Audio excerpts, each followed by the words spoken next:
Olá pessoal, que Deus abençoe a todos em nome do Senhor Jesus. Sejam muito bem-vindos ao nosso canal. Aqui quem fala é o Thiago. Sejam muito bem-vindos ao nosso canal Guerreiro Leal, tá certo? Se você não é inscrito, pessoal, no nosso canal, se inscreva no nosso canal, ative o sininho, as notificações. E se você gostar desse vídeo, curte o nosso canal, compartilhe para uma pessoa que precisa de palavras que venham edificar a vida dela. Tá certo, pessoal? Nós estamos numa série de vídeos, e esse é o nosso segundo vídeo, a respeito do sermão das bem-aventuranças, que o próprio Senhor Jesus ele passou para os seus discípulos, né? Para aquelas pessoas que o seguiam.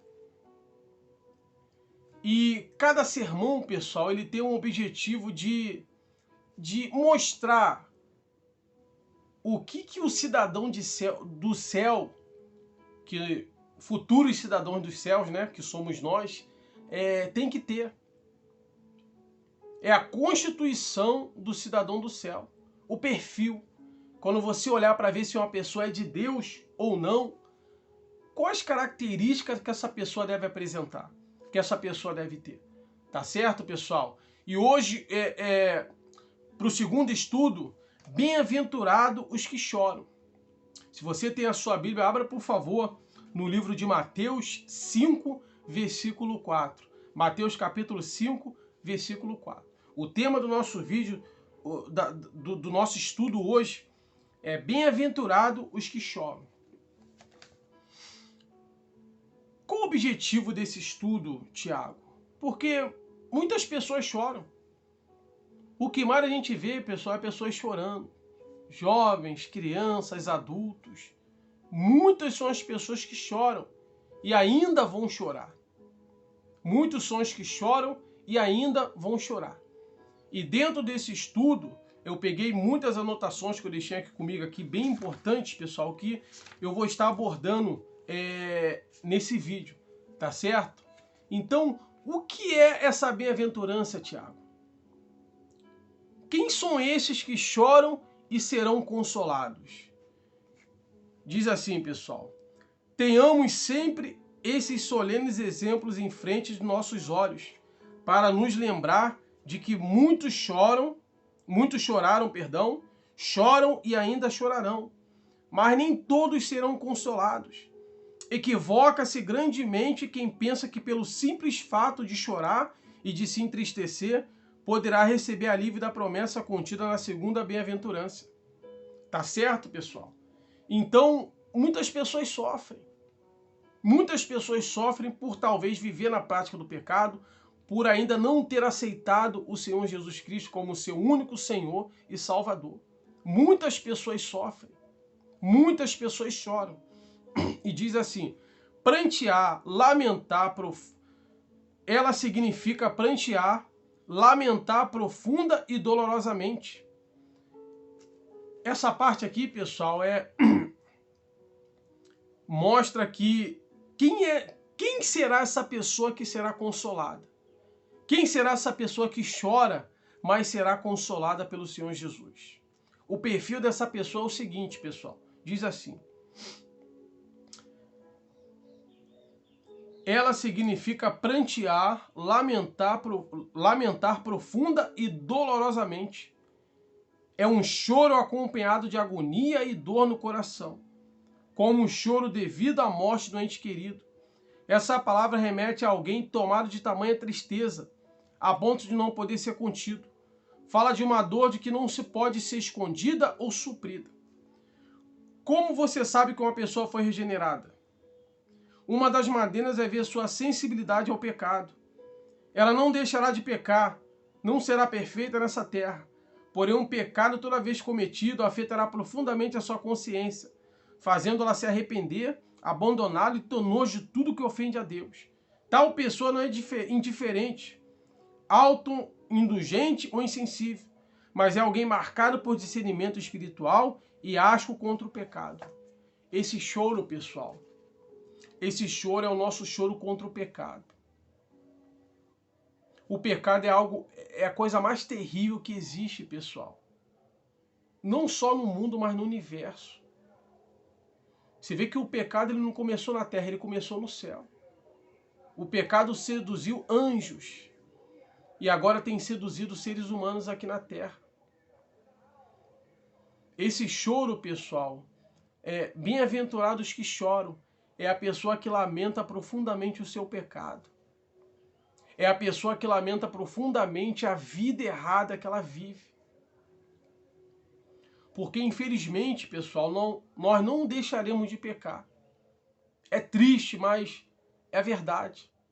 Mas há uma diferença de você ser um pecador e de você viver na prática do pecado. Há uma grande diferença da pessoa ser pecadora e dela viver na prática do pecado. E a pessoa que de fato ela nasceu de Deus, ela é batizada com o Espírito Santo. O velho homem ele foi sepultado, infelizmente não foi morto. Ele ainda vive aqui. Só que ele foi sepultado. As forças dele, desse velho homem, dessa velha natureza, ela foi enfraquecida. Então a pessoa que teve encontro com Deus, que nasceu de novo, sempre quando ela peca, sempre quando acontece essa coisa horrível dela pecar, ela se sente totalmente mal, totalmente destruída. E isso é um dos sinais que você teve encontro com Deus. O pecado ele não traz alegria para você. Tem pessoas que vivem no adultério e se sentem felizes. Pô, tô feliz da vida no adultério. Tem pessoas que vivem na prática da prostituição. Tem pessoa que vive na mentira, no roubo, no tráfico. Tem pessoa que vive na mentira e ela se sente feliz. Isso é um sinal que você não teve encontro com Deus, porque o pecado te dá prazer, te dá felicidade. Você peca e se sente bem.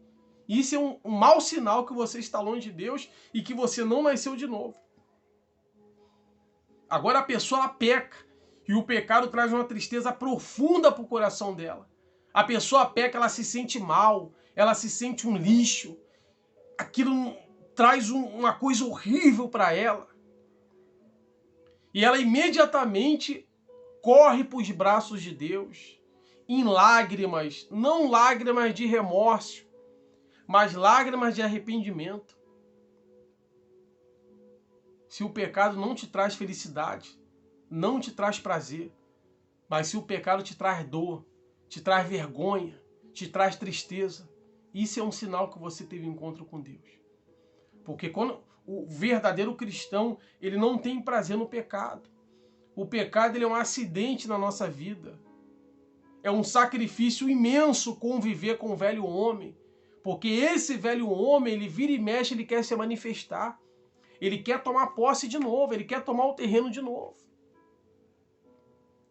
Então esse bem-aventurado, pessoal, que chora e será consolado, é aquela pessoa que chora pelo seu pecado, pela sua miséria espiritual. É aquela pessoa que reconhece que ela não é nada.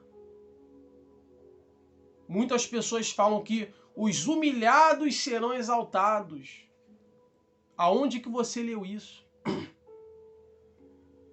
Você deveria consertar essa fala para a seguinte fala: os que se humilham para Deus serão exaltados. Preste bem atenção, por favor. Os que se humilham para Deus, a pessoa que se humilha para Deus, que reconhece que ela é uma pecadora, que ela não é nada, os que se humilham para Deus serão exaltados.